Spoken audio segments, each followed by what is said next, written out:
da igreja. Deus abençoe. Muito bem.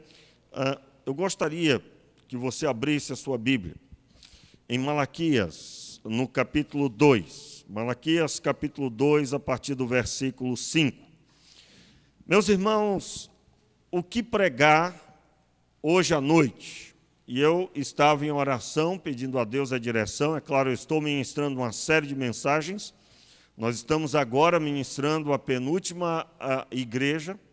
Estamos falando sobre a sexta carta às igrejas.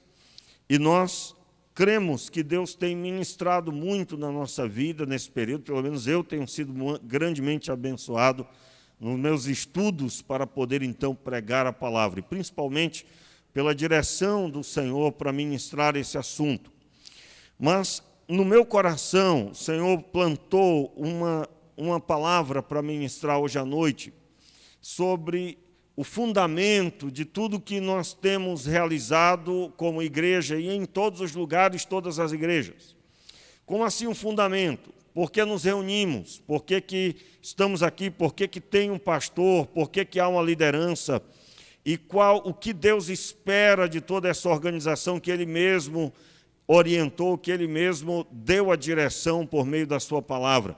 Qual o grande propósito? E com isso eu quero deixar claro aos irmãos que é um conjunto de ações, tanto de quem pastoreia como daqueles que são pastoreados. E esse conjunto, junto com a graça de Deus, com o mover de Deus, alcança êxito para a glória do Senhor. Então, gostaria de que que o Senhor Deus nos abençoasse com total convicção dessa realidade mediante a sua palavra. Eu quero ler o texto e depois eu vou orar. Vamos ler então Malaquias capítulo 2, é só um dos textos, eu quero caminhar em outros textos depois, mas eu gostaria nesse momento que você ficasse de pé e nós vamos ler Malaquias 2, versículo 5. Nós vamos ler até o verso 7. Minha aliança com ele foi de vida. Minha aliança com ele foi de vida e paz. E foi isso que eu lhe dei para que me temesse. Vamos ler o versículo 4 também, irmãos, porque estou tentando resumir o máximo aqui e ler o mínimo possível, porque serão muitos textos. Verso 4, a partir do verso 4. Então vocês saberão que eu lhes enviei este mandamento para que se mantenha a minha aliança com Levi, diz o Senhor dos Exércitos. Minha aliança com ele foi de vida e de paz. E foi isso que eu lhe dei, para que me temesse. E, de fato, ele me temeu e tremeu por causa do meu nome. A verdadeira instrução esteve na sua boca. Repita aí o verso 6. A verdadeira instrução esteve na sua boca, e nenhuma injustiça se achou em seus lábios. E afastou muitos da iniquidade. Repita aí o final. E afastou muitos da iniquidade. Porque os lábios do sacerdote, numa só voz, na sua tradução é claro, porque os lábios do sacerdote devem guardar o conhecimento, e da sua boca todos devem buscar a instrução, porque ele é mensageiro do Senhor dos Exércitos. Mais uma vez, o versículo 7. Porque os lábios do sacerdote devem guardar o conhecimento, e da sua boca todos devem buscar a instrução, porque ele é mensageiro do Senhor dos Exércitos. Vamos orar. Meu Pai, ministra ao nosso coração, realiza a Tua obra de edificar as nossas vidas por meio da Tua palavra. Nós te pedimos, Pai, que cada coração e a mente esteja conectada com o mover do Teu Espírito Santo. O Espírito do Senhor encontre liberdade na nossa vida, e é claro, somente pelo Teu Espírito essa liberdade pode existir. Nós te pedimos, Pai, que cada coração receba de Ti a direção para a sua vida, E é claro, meu Deus, esse lugar seja abençoado, com homens e mulheres que são convictos em Ti, da obra que em Ti deve acontecer. Em nome de Jesus, Senhor, oramos. Amém e amém. Poder sentar, meus queridos. Extremamente impactante esse texto. É claro que o texto que eu li é a parte que fala de Levi. A tribo de Levi foi separada por Deus quando Deus foi constituir o povo de Israel. Havia 12 tribos. A tribo de Levi foi dela que ele retirou os sacerdotes. E não só os sacerdotes, mas toda a tribo trabalhava em prol do templo, em tempo integral. Eles tinham um desenvolvimento completamente voltado para o culto, para as celebrações, para os sacrifícios. Eles auxiliavam os sacerdotes e também cuidavam da música, tudo. Tudo que envolvesse o tabernáculo no seu tempo e depois na construção do templo do Senhor. A tribo de Levi é que cuidava de tudo isso. É claro, poderíamos ler o verso 8, que vai dizer a realidade do povo de Israel naquele momento. Nós sabemos que naquele momento o povo estava quebrando essa instrução que Deus tinha dado. E era exatamente o que Deus estava falando. Ele estava dizendo que no começo, quando foi com Levi, ele instituiu a eles uma aliança. Essa aliança era que eles se dedicassem a fazer a obra do Senhor. E aqui ele destaca, claro, ele fala Levi, mas ele está falando sobre os sacerdotes. Levi, porque é o pai dessa tribo, e ele representa todo o trabalho que ali, a partir dos seus filhos, foi constituído. O texto da palavra declara o perfil claro do que Deus fez. Deus constituiu pessoas para cuidar do povo. Note aí, versículo 5. A minha aliança com ele foi de vida e de paz. Com Levi, o versículo 4 declara. E foi isso que eu lhe dei, para que me temesse. E de fato ele temeu e tremeu por causa do meu nome. Ou seja, Levi cumpriu a missão de submeter a Deus, de aceitar o Senhor como Senhor. E nessa atitude, o versículo 6 diz: a verdadeira instrução esteve na sua boca e nenhuma injustiça se achou nos seus lábios. Ele andou comigo em paz e retidão, e afastou muitos da iniquidade. Na tradução da Bíblia King James, onde está escrito aí, ele andou, a verdadeira instrução esteve na sua boca, é dito lá, ele ensinou a Torá, ele ensinou a lei. E é claro aqui, como você sabe, na lei que Deus deu ao povo de Israel, por meio de Moisés, havia toda a direção para que o perdão dos pecados fosse dado, a adoração ao Senhor, o povo temesse a Deus e respeitasse o nome do Senhor com o coração rendido. Então Deus aqui estabelece primeiro qual é a visão que alguém deve ter do sacerdote. O sacerdote é uma pessoa constituída por Deus para ensinar a palavra de Deus, a instrução do Senhor. Deve-se esperar do sacerdote a verdade da palavra de Deus. E hoje nós não temos mais sacerdote, mas você sabe que algumas figuras do Antigo Testamento permanecem no Novo Testamento. Da mesma forma, os pastores estão nessa mesma linguagem, porque espera-se deles que eles deem a direção ao rebanho. Por isso são chamados pastores, porque mediante a orientação, eles devem buscar com a orientação manter o rebanho no aprisco. E o aprisco é o ambiente de propriedade do Senhor, onde o Senhor pastoreia esse rebanho por meio de sua palavra. O pastor ele nunca conseguirá pastorear como Deus pastoreia, e essa não é a intenção, não é o propósito. O propósito é orientar a instrução do Supremo Pastor. E então, o texto segue dizendo que ele desviou muita gente da iniquidade. Ele andou comigo em paz e retidão e afastou, finalzinho do verso 6, e afastou muitos da iniquidade. Veja a semelhança da função. Afastou a muitos da iniquidade.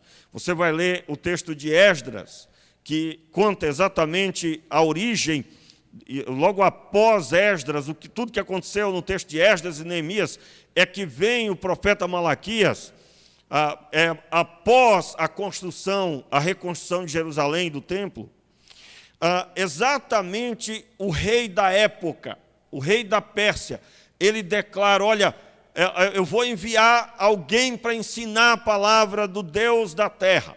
Ele chamava Deus assim, o Deus da terra. Eu vou enviar alguém que ensine o povo a temer o Deus da terra, o Criador de todas as coisas, em outras palavras.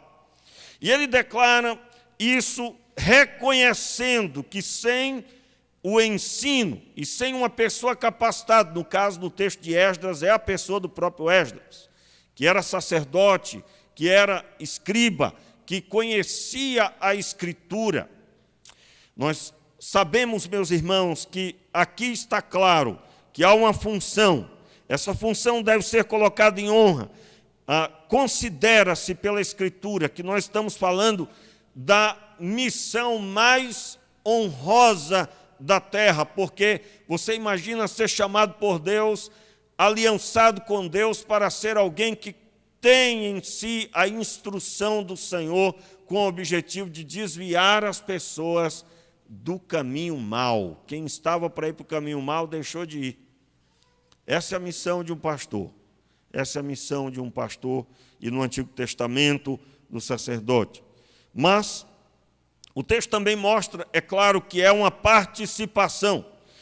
Participação como? Ele ensina e então essa mensagem é recebida no coração.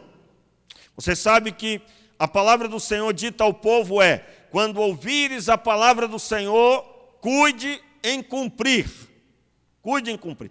Aliás, uma das maiores derrotas do nosso tempo é quando, por exemplo, alguém imagina que o pastor é o único a labutar. Né? Eu me lembro de um pastor famoso, homem de Deus, ele contando a experiência de que uma pessoa chegou para ele e disse: olha, eu peguei um dinheiro emprestado e eu não consegui pagar, e a pessoa que eu peguei o dinheiro emprestado disse que vai me matar se eu não pagar. Estabeleceu uma data e tudo. E aí o pastor disse para ele: eu digo, meu irmão, gostaria muito de poder ajudá-lo com o recurso, mas o que eu posso é orar. E decidiram jejuar. E ele disse: olha, nós vamos jejuar do dia tal até o dia tal, que era uma data lá interessante. Aí o rapaz confirmou, disse: sim, pastor, claro, aleluia, que coisa boa. Mas deu-se um silêncio, e de repente o rapaz disse: pastor, eu só tenho um problema, porque nessa data aí eu já confirmei que eu vou para a praia e vai ter um churrasco, e não vai dar para jejuar. E aí o pastor, brabo toda a vida, homem de Deus, no sentido de falar a verdade, brabo nesse sentido, ele disse: olha, meu irmão, vou cancelar o jejum também, porque você não entendeu o que está acontecendo com você. E aí puxou a orelha dele lá. Ou seja, o trabalho pastoral não é um trabalho isento do conjunto. Não, não. O trabalho pastoral é de ensinar, orientar, claro, buscar, orar, abençoar, não é? Da mesma forma, porém, o trabalho pastoral é um dos muitos trabalhos que vão ter que ser realizados da mesma forma. Como assim? Ensina-se a palavra e quem ouve a palavra deve obedecer. Deve obedecer. Então, eu disse que essa é uma das principais derrotas do nosso tempo. Por quê? Porque nós vivemos um tempo de que as pessoas, elas não estão mais naquele período descartável. Não, não. Esse período até já passou. Qual é o período descartável? pega, usa e depois joga fora. As pessoas mudam de igreja muito rápido. Elas não estão satisfeitas, mudam de igreja. Não estão satisfeitas, mudam de pastor, mudam de igreja e assim vai. Troca o canal. Esse período já até passou. A coisa está muito pior, porque no nosso tempo tudo é rápido. A internet tem que ser rápida, tudo tem que ser rápido, tudo tem que ser muito rápido, drive-thru, né? A pessoa entrou por um lado, saiu pelo outro, já satisfeito. Só que com Deus não é assim. Com Deus, meu irmão, você chega, é salvo, e agora uma longa caminhada para você ser transformado. Se alguém prometeu a você transformação instantânea, mentiu. Só tem uma coisa que é instantânea: a salvação. Ela acontece, num piscar de olhos. Você creu, meu irmão? Então Deus te salvou. Ele entrou na sua vida, mas agora começou a caminhada. No decorrer do tempo, eu me lembro quando eu me batizei, me converti no final de 92 para 93, finalzinho, se não me engano, no mês de novembro, e me batizei cerca de 8 meses, um ano depois. Aí, eu me lembro que no dia do batismo, após o batismo, primeira ceia do Senhor que eu fui participar, eu nunca me esqueci. Alguns irmãos chegavam e diziam: olha, seja bem-vindo, agora você faz parte da família. Tempo depois, eu descobri que não era nada disso. Eu fazia parte da família desde o dia que eu aceitei Jesus. Diga amém, eu recebo. Desde o dia que eu aceitei Jesus. E alguns me tratavam assim: agora está tudo certo. Como se agora eu pudesse me sentar e está tudo maravilhoso. Descobri um tempo seguinte também, aliás, eu acho que eu já sabia disso nesse tempo, que não era nada disso. Que eu descobri que, na verdade, havia muito que labutar ainda. Havia muita Bíblia para ler, muitas vigílias para realizar, muita busca ao Senhor, muito estudo. E até hoje, o que eu tenho para dizer para você é que eu não parei de estudar, não pretendo parar, e quanto mais estudo, mais descubro que tenho que estudar. E não é aqui, irmãos, para exaltar a sabedoria, o entendimento que alguém possa ter visto em mim. Não. Mas é para dizer para você que a nossa capacidade é pequena. Só a de Deus é tremenda, maravilhosa, sem igual. Eu e você teremos que ler. Eu me lembro de uma Bíblia que nós temos aí, que um grande pregador fez o favor de abençoar a Bíblia leitura diária. Lá atrás, lá no final, no começo, tem lá ele revelando como que ele faz para gravar a Bíblia, para decorar. E ele disse, olha, que alguns textos ele chega a repetir 100 vezes. Naquele dia eu digo, glória a Deus por esse pregador. Por quê? Porque muitas pessoas olham para alguns pastores, dado a sua desenvoltura pregando, e digam, esse homem é diferente de todo o resto. Quando ele colocou ali as técnicas de memorização da Bíblia, ele apenas disse que ele é igual a toda pessoa, porque se eu perguntar aqui, você certamente vai dizer que tem também dificuldade, se não repetir, não vai conseguir. Dá até rima. Então, você é normal. Isso significa que você tem que trabalhar muito. Mas o grande problema é que muitos entendem que Jesus conquistou na cruz do Calvário, já está tudo certo, glória a Deus, aleluia. É verdade de certa forma. É verdade que Jesus conquistou na cruz do Calvário todas as coisas, glória a Deus. Só que tudo que ele conquistou na cruz do Calvário só vai ser implantado na sua vida mediante ouvir a palavra, obedecer, ouvir a palavra, obedecer, e dia a dia ele vai gerando em você novidade de vida. Isso significa que é uma caminhada, não é algo instantâneo. Hoje à tarde, vocês estudaram com a irmã, eu não sei o que chamar, porque toda vez que eu vou chamar a diaconisa Jaqueline, né, é uma seminarista também. Diaconisa Jaqueline, seminarista, ministrou hoje no meu lugar aqui na classe. Vocês estudaram sobre salvação. E todos nós sabemos que a salvação ela está dividida em 4 partes. A justificação, a regeneração, a justificação, a santificação e a glorificação. Quando eu aceito Jesus, eu sou regenerado, eu sou justificado. Essa obra não depende de mim e de você. Essa obra é puramente do Senhor. Você estava morto e reviveu. Você foi regenerado. Como um corte que você já teve em algum momento, ou uma ferida que sarou. Você foi sarado do pecado, instantaneamente foi perdoado. Você foi tirado das trevas e colocado na luz. Você foi justificado. Por que é que você vai entrar no céu? Porque Deus pagou o preço para você entrar no céu. Alguém chegou e pagou a sua dívida. Você não vai mais pagar nada. Você não está em dívida mais. Ela foi rasgada. Você entra no céu porque Cristo deu a vida dele por você. Mas a santificação é algo que você terá que realizar. Como assim? É eu que vou ter que ler a Bíblia, é eu que vou ter que orar, e aí o Espírito de Deus age mediante esta obediência. Esta obediência. Então é eu que vou ter que ficar acordado, buscando, é eu que vou ter que me dedicar, é eu que tenho que me santificar. Estou usando esse termo, mas é pura obra do Espírito Santo você conseguir fazer isso. Mas é você que tem que tomar a decisão.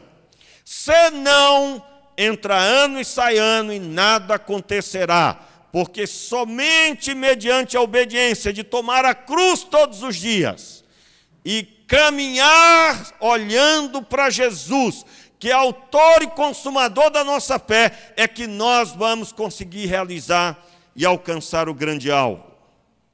Então, meus irmãos, essa é a mensagem para o pregador. Eu me vejo assim, essa mensagem do Senhor para o povo de Israel aqui é a grande mensagem para a minha vida. Um pastor deve ter a palavra de Deus em sua boca. Irmãos, por pregar a palavra, por ensinar a instrução visando desviar as pessoas do caminho da iniquidade, eu já fui maltratado, já passei maus bocados, já fui xingado, já fui desrespeitado, já fui tudo, mas feliz da vida. Por quê? Porque pregar a palavra de Deus nem sempre será recebida pelas pessoas. Nem sempre. Nem sempre será.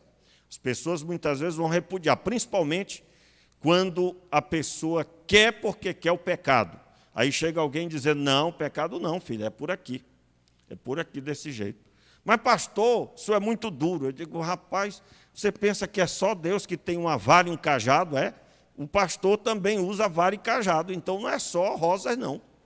Vai ter hora, meu irmão, que eu vou ter que pegar na sua orelha e rodar. E aí a pessoa, é claro, eu estou falando isso de forma figurada, dizendo que muitas vezes a pessoa que quer porque quer fazer o que é errado, chega alguém no caminho dela dizendo, você está todo errado, filho, você está fora do esquadro, você não tem nada a ver com Deus. Meu irmão, nem sempre isso é bem recebido, não, nem sempre. Eu me lembro de palavras que eu dei para pessoas, a pessoa mesmo assim foi pelo caminho mau, fez, 2 anos depois caiu em si e disse, meu Deus do céu, Deus estava visando me livrar desse mal e eu não entendi. E aí depois eu só soube disso porque a pessoa procurou. A pessoa procurou e pediu perdão. Eu me lembro já de casos de pessoas que demorou 5, 6, 7, até 8 anos eu me lembro de pessoas que procuraram. Irmãos, eu me lembro de um caso de uma pessoa que já não está mais aqui na igreja, mas a pessoa já cansada, debilitada, exausta de fazer a própria vontade, veio e disse, pastor, o senhor foi instrumento de Deus na minha vida, eu não reconhecia isso. O senhor falava para mim, tudo que o senhor falou se cumpriu, infelizmente. Como assim se cumpriu? E por quê? Eu costumo dizer que eu tenho muita convicção quando eu estou orientando alguém, mas porque eu estou falando da palavra de Deus, não é sabedoria minha. Irmãos, eu não tenho sabedoria nenhuma pelo tempo de vida. Eu só tenho 45 anos, 44, vou fazer 45. Só. e eu jamais terei dali conhecimento comparado a tantas outras pessoas, mas ninguém veio ouvir experiência de vida. Você entendeu que somente pela palavra de Deus alguém pode ser abençoado. E eu falo com convicção, porque eu retiro da palavra de Deus o conselho a ser dado às pessoas. E é por isso que eu tenho tanta convicção. Meu irmão, você está dentro do propósito de Deus, Deus será com você, você está cumprindo o que diz a Escritura, Deus será com você e o nome dele será glorificado. Mas se começou a quebrar princípios, como que se quebra princípios? Quer ser abençoado, mas não quer papo com oração, não quer papo com Bíblia, não lê mais a Bíblia e começou a reclamar. Meu irmão, pessoas que não têm comunhão com Deus, vai reclamar da melhor igreja que tenha nessa terra. Vai reclamar. Por quê? Porque quando você está em comunhão com Deus, você fica fascinado com Deus e Deus é tudo para você, porque você está tocando o Senhor com os olhos da fé.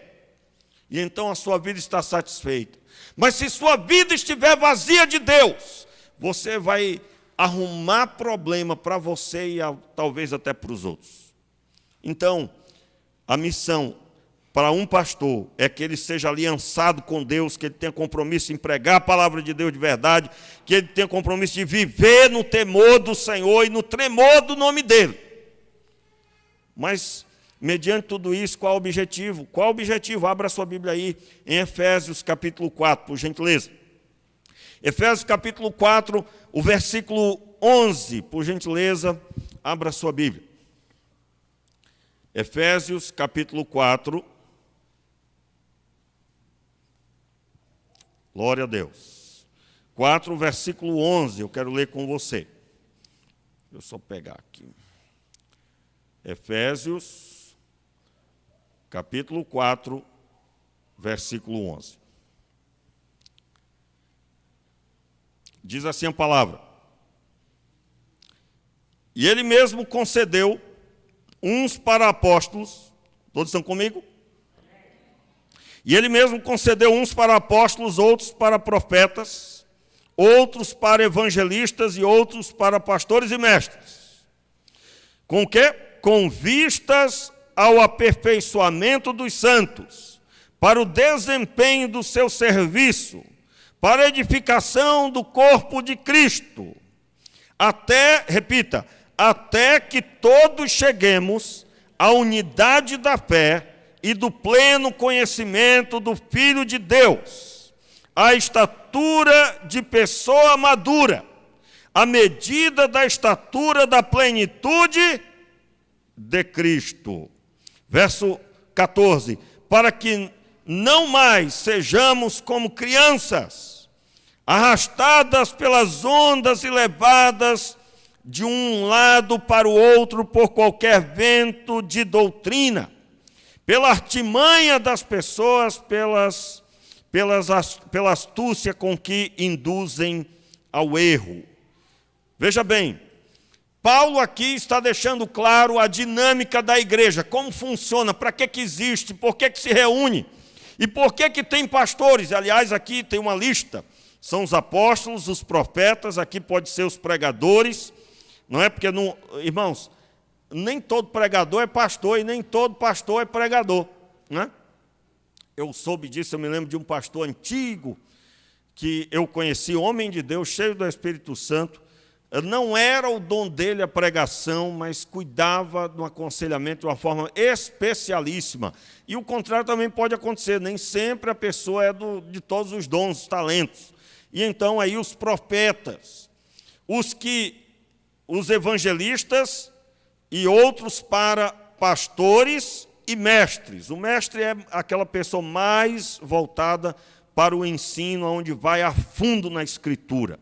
Glória a Deus, eu vejo esse ministério na vida de pessoas aqui da igreja, e Deus tem levantado pessoas para ensinar a palavra. Alguns estão ainda iniciando a sua preparação, mas eu já vejo esse chamado, e também vejo na vida de alguns o ministério pastoral futuro a ser desenvolvido. Mas isso é para acontecer no corpo de Cristo, na igreja de Deus.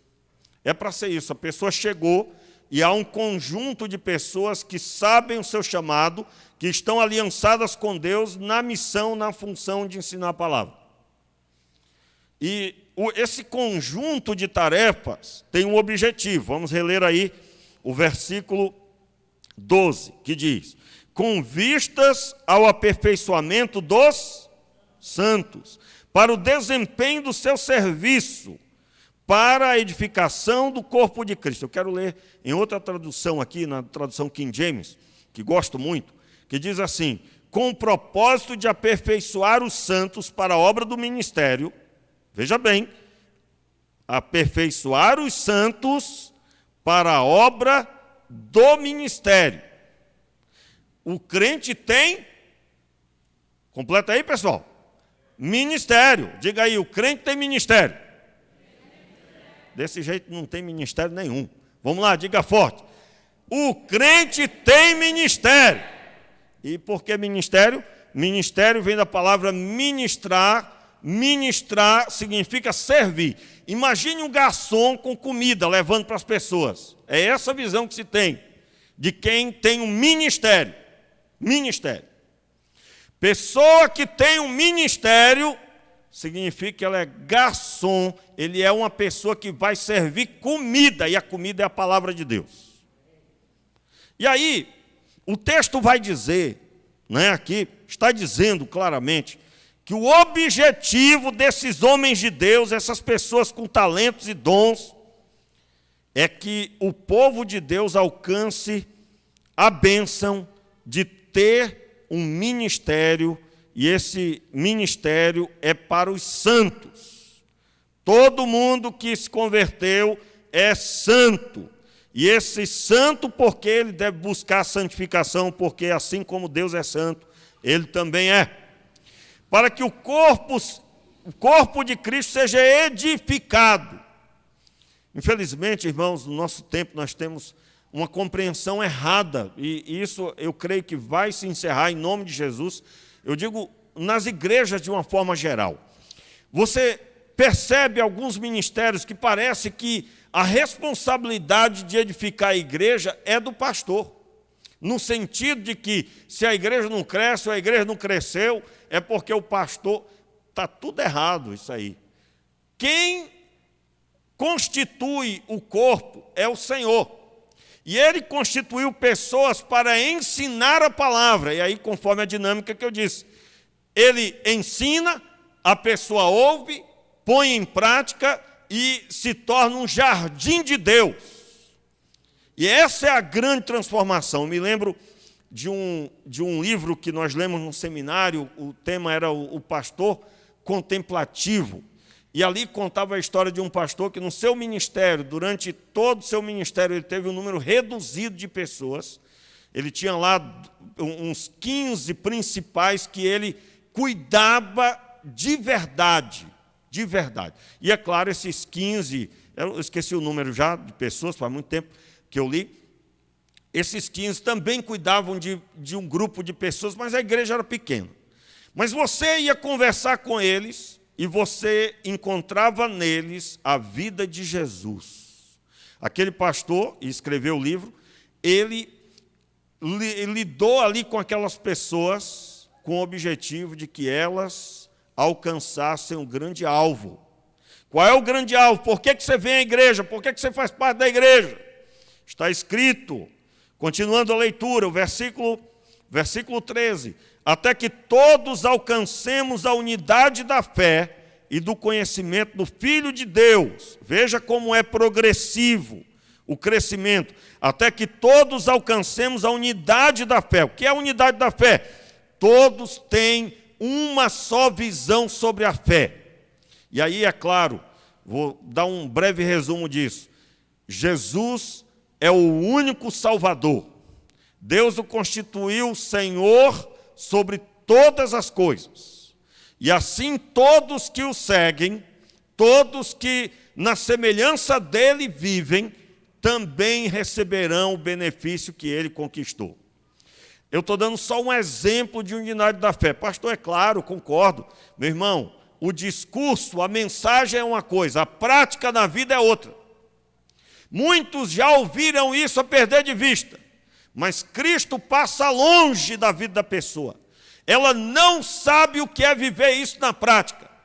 Lhe acontece um problema, ela volta a ser aquele pecador, aquela pecadora que cometia tantos pecados, se desesperava, falava que não devia, depois tinha que sair pedindo perdão.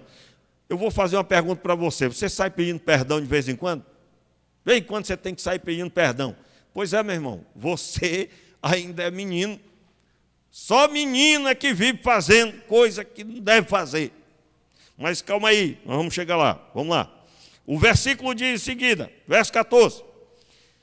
O objetivo é que não sejamos mais como crianças. Desculpa, irmãos, é o verso 13 ainda, eu li só o começo. Até que todos alcancemos a unidade da fé e o conhecimento do Filho de Deus e cheguemos à maturidade, atingindo a medida da estatura da plenitude de Cristo. O termo plenitude, ou seja, o ápice, a perfeição. Irmãos, isso aqui é um tapa na cara de qualquer um que diz assim, quando comete lá seus pecados, né? Diz, irmão, sabe como é que é, né? A gente é falho. Eu estou aqui numa luta muito grande. Eu me lembro de um pastor que ele falou que fez uma viagem. Ele fez uma viagem de carro, rodou ali 5.000 quilômetros com ele, a esposa e um casal que foram dirigindo o carro ali num continente africano. E alguém perguntou para ele, quando ele estava contando a história, disse, olha, quantas vezes furou o pneu? Aí ele disse, olha, só furou uma vez. 5.000 quilômetros, só furou uma vez nos 5.000 quilômetros. Aí ele deu isso como exemplo.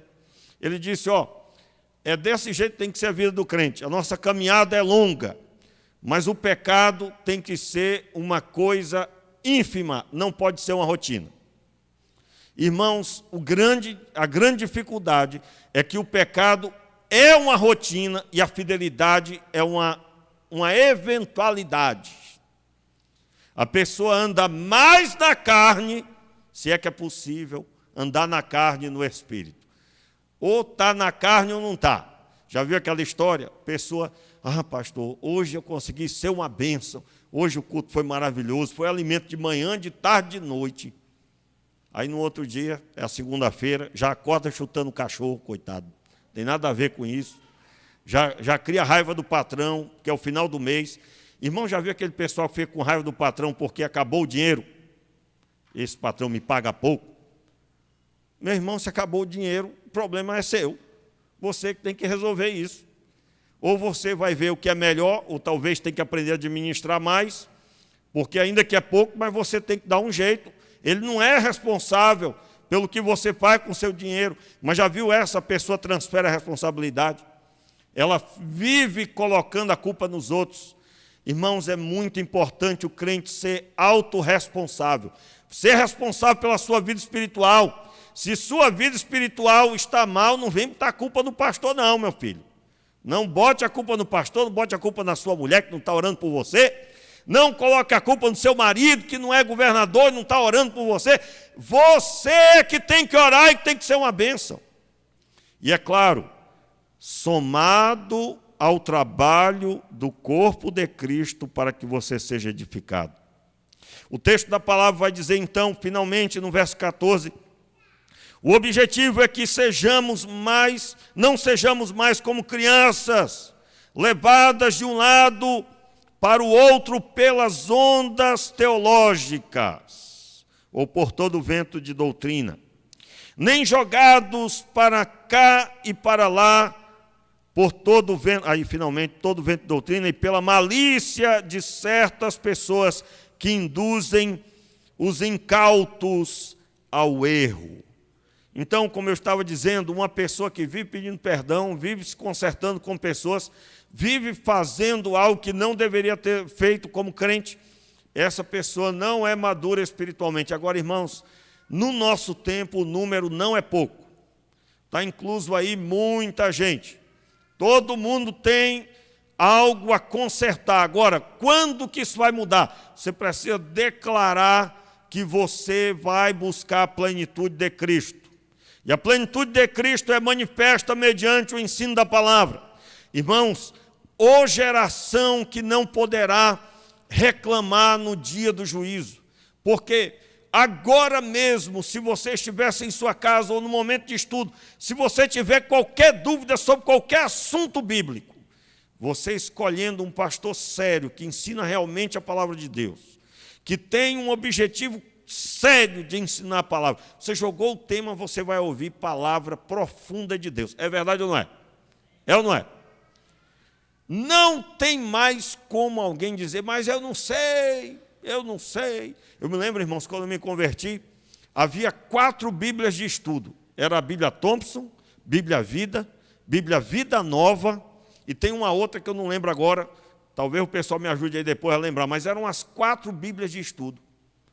Somente 4. Hoje em dia, como eu sempre digo, tem até a Bíblia do bebê, né? Eu fiquei curioso quando eu vi a Bíblia do bebê, eu já me imaginei um bebê lendo, como é que seria. Não é nada disso, é outra linguagem, né? É claro, né, irmãos? Mas basicamente, nós temos material, estrutura para abençoar. Então, qual a dinâmica que deve se esperar do corpo? A dinâmica, irmãos, é que há um trabalho a ser feito. Por isso que muitas vezes eu tenho buscado deixar claro por que é que nós buscamos ir a fundo no texto bíblico. Porque, meu irmão, o que vai mudar a nossa vida é a palavra de Deus. Não é achismos. Eu não posso achar que é e dizer aqui para você. Eu tenho que dizer o que diz a Escritura. E para isso tem que estudar. Tem que visar o conhecimento da Escritura. E eu encerro lendo com você o que diz 1 Coríntios capítulo 3.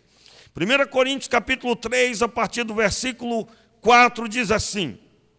Quando alguém diz, eu sou de Paulo, e outro diz, eu sou de Apolo, e não é evidente que vocês andam segundo padrões humanos? Quem é Apolo? Quem é Paulo? E quem é Paulo? São servos por meio de quem vocês creem. E isto conforme o Senhor concedeu a cada um. Veja bem, o texto de 1 Coríntios capítulo 3, versículo 4 em diante, começa Paulo dizendo, havia uma divisão na igreja de Corinto, as pessoas diziam, eu sou do apóstolo Paulo, eu sou de Apolo. Eles tinham lá partidos para com pregadores, para com ministros da palavra. Veja bem, eu acabei de caminhar dizendo que um pastor ele deve ter a palavra de Deus em sua vida, na sua boca. Ele deve ser aliançado. E isso é um início de um conjunto de ações, onde quem ouve o ensino deve crer, deve obedecer, e o conjunto da obra é realizado por Deus, onde Ele abençoa todo esse pessoal, todo mundo, todo o corpo. E aí lemos que o grande alvo é que todos cheguemos à estatura, à plenitude de Cristo. Todos nós deixemos de ser crianças e sejamos maduros na atitude. E agora, para fechar o assunto, não há nenhum partidarismo, não deve haver nenhum partidarismo para com este ou aquele pregador. Irmãos, existem pessoas que pastor bom é sempre o pastor dos outros. A pessoa está aqui ouvindo a pregação, mas ela gostaria de estar ouvindo outro pregador. Normalmente a pessoa faz isso para melhor passar. Isso existe, irmãos. É um número ínfimo, pequenino, mas existe. Na verdade, é um escape. A pessoa está ali com aquilo, porque se ela tiver que amar o pastor dela, e se ele for um homem sério, então vai ter que mudar de vida. E o ser humano tem escapes. E um deles é esse. Você já ouviu, por exemplo, quem começa a dizer que a Bíblia ela contém a palavra de Deus, ela não é a palavra de Deus. Já ouviu sobre isso? Pode perguntar lá para a pessoa que está defendendo isso. Como é que é? A Bíblia contém a palavra de Deus? Sim, tem gente que defende isso, irmãos. A Bíblia, nem toda ela é a verdade, ela foi escrita por homens. Nós temos que tomar cuidado. Aí tu pergunta lá, um texto, prosperarás, tu serás uma bênção. Aí tu pergunta para a pessoa, esse texto foi escrito por Deus? O que ele vai responder? Sim, foi. Mas quando o chamado for para largar o adultério, o pecado, a mentira, parar de roubar, esse texto foi escrito por homens. Esse texto foi escrito por homens. Tanto é que em todos os lugares que isso começou a ser propagado, as igrejas ficaram vazias. Na Europa, é a teologia liberal. A grande base da teologia liberal é dizer que a Bíblia não é a palavra de Deus, ela contém a palavra de Deus. E aí, meus irmãos, eu digo a vocês algo muito sério, que são os crentes que são pegos de surpresa pelas situações, aonde depois que a catástrofe vem, ele pergunta, mas como que isso me aconteceu? E aí ele até procura o pastor, né? Pastor, me explique como é que isso me aconteceu. Aí o pastor revela tudo porque aconteceu. Tudo por quê. Digo, olha, meu filho, você não seguiu o padrão da Escritura. Como é que você queria ser abençoado? Irmãos, para muitos, não saber do que diz a Escritura é melhor. Só que o final será triste do mesmo jeito. Então, qual é a situação? Pare de qualquer partidarismo. Irmãos, como é bom pregar isso sem ter isso aqui. Se tem, ninguém me falou. Né? Se tem, ninguém me falou. Eu, pelo menos, entendo que todo mundo que vem pregar aqui, como foi hoje pela manhã, como tem sido todas as vezes que alguém prega, a igreja ouve com muito amor e carinho, com recebimento no coração. Pelo menos é assim que eu vejo. É assim que eu percebo. Como é bom poder ensinar isso num ambiente como esse. Então, o texto segue. Paulo diz no verso 5, quem é Apolo? Quem é Paulo? São servos por meio de quem vocês creram, isto é, conforme o Senhor concedeu a cada um. Ou seja, são pessoas que Deus levantou para pregarem, para ensinarem para vocês alcançarem a estatura de varão perfeito, a plenitude de Cristo. E o verso 6, então, eu plantei, Paulo dizendo, eu plantei, Apolo regou, mas o crescimento veio de Deus. De modo que nem o que planta é alguma coisa, nem o que rega, mas Deus que dá o crescimento. Ora, o que planta e o que rega são um, e cada um receberá conforme a sua recompensa de acordo com o seu próprio trabalho. Porque nós somos cooperadores de Deus, repita, nós somos cooperadores de Deus, e vocês são lavoura de Deus e edifício de Deus. Então eu encerro nessa noite dizendo que o trabalho do pastor, o trabalho de quem é ensinado, de ouvir, obedecer a palavra de Deus, a palavra do Senhor, é um conjunto com o Senhor que faz crescer a árvore, que faz com que prospere o que Ele mesmo disse. Quem dá o crescimento é o Senhor.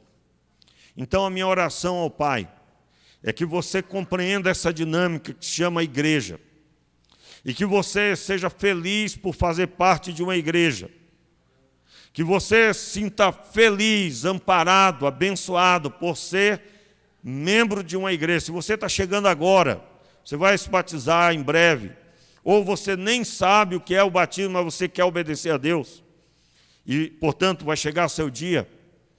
Meu irmão, você se reúne aqui periodicamente com o objetivo de ouvir a palavra, mas isso deve ser somado com a sua busca incessante. Deus está vivo, e Ele manifestou a vida dEle em Cristo Jesus, e Ele ressuscitou em Cristo as nossas vidas. E esse relacionamento profícuo é visando um único alvo. Agora, ide por todas as nações. Essa é uma parte das nações chamada Angra dos Reis. E Deus levantou você para ser instrumento de Deus nesse tempo. É por isso que você tem que alcançar a plenitude de Cristo. Você tem que alcançar a plenitude de Cristo, sendo edificado pela palavra. Porque ao sair por aquela porta, há uma multidão de pessoas que não têm essa esperança. Meus irmãos, o dia do juízo está chegando. O dia da vinda do Senhor está vindo, está chegando a qualquer hora. E a igreja que não entendeu a mensagem, que tratou ser igreja como uma repartição pública, que é uma repartição pública, tem alguém lá que tem que servir você. eu vou na igreja porque vão me servir, eu vou resolver meu problema, eu vou sair diferente, vai mudar a minha vida. Meu irmão, a igreja existe para pregar que Deus quer que você se reconcilie com Ele. Deus chama você à reconciliação com Ele, e isso é o maior ganho que uma pessoa pode ter. De quebra, Deus te dará uma família, Deus te abençoará com emprego, com sustento, com tudo mais, mas a maior dádiva é o relacionamento com Ele, é andar em santidade, é viver o Evangelho genuinamente. Portanto, o grande alvo de Deus é salvar as pessoas que ainda não conhecem. Irmãos, infelizmente nesse tempo nós temos crentes dodóis que muitas vezes estão em casa chorando, sofrendo, talvez agora até acompanhando, falando mal. Mas esses prestarão conta com o Senhor. Se você não entendeu a mensagem, eu estou dizendo aqui que Deus quer levar o crescimento, porque há uma multidão lá fora que Ele quer salvar. Deus quer que você vá para o seu trabalho cheio do Espírito Santo. Deus quer que você tenha contato com as pessoas, cheio da presença de Deus. Elas vão dizer, olha, meu fulano está doente. Você vai orar e vai acontecer um milagre. Por quê? Porque Deus gerou em você a plenitude de Cristo. Então, nós fomos chamados a isso é ser igreja. Ser igreja visando ser instrumento de Deus nesse tempo, sem partidarismo, sem comparar, sem estar dizendo esse ou aquele, mas olhando para Deus. E eu convido você a ficar de pé e se render diante do Pai. Se você, irmãos, quando eu falei isso, quando eu estou aqui falando sobre o crente dodói, eu estou dizendo que enquanto alguns estão chorando com manancial, como que alguém pode estar com sede, com manancial posto dentro de si? A Bíblia diz que aqueles que creem no Senhor, do seu interior fluirão rios de água viva. São rios, não é um copo d'água, não é um açude, é rio. E aonde rio flui, a vida flui atrás. Um crente genuíno, ele vai causar mudança. Você se converteu, as pessoas da sua casa vão ser diferentes a partir daí. Elas vão ouvir o Evangelho, algo novo vai acontecer. E eu tenho visto isso acontecer até hoje, e vai acontecer por centenas de anos que ainda vem a ter. E a vinda do Senhor está próxima, meus irmãos. Pode estar muito próxima para você, porque ninguém sabe quanto tempo estará vivo aqui. E para todos que já partiram, a vinda do Senhor já se deu. Eu quero aqui, em nome de Jesus, dizer a você: você vai ligar para os seus amigos, você vai se preocupar com aqueles que estão no quarto escuro da depressão. Você vai pegar a sua Bíblia e vai ler com o objetivo de crescer na fé e ser usado nessa geração para a glória de Deus. Chega de reclamação, chega de colocar a culpa em quem quer que seja. Você vai olhar para Deus que constituiu Jesus como Salvador e Senhor e vai realizar a obra. Fecha os teus olhos, põe a mão aí no teu coração, comece a orar dizendo: Senhor, me rendo, eu me rendo. O Senhor Deus já tem colocado no seu coração a missão. Meu Pai, eu te peço agora pelos teus filhos, eu te peço que nesta igreja o Senhor realize essa obra, aonde, Senhor, não importa quem está pregando, se é Paulo, se é Apolo, o Senhor é que dá crescimento e a honra é do Senhor. Nós te pedimos, Senhor, que seja a edificação no corpo de Cristo, até que todos cheguem à estatura de varão perfeito, à plenitude de Cristo. Seja, Pai, a maturidade sobre nós todos, que cada um de nós tenha maturidade, meu Deus. Nós oramos assim, Pai, dai-nos a tua graça, dai-nos a tua misericórdia, em nome de Jesus. Toma em tuas mãos o teu povo, levante as tuas mãos, meu irmão.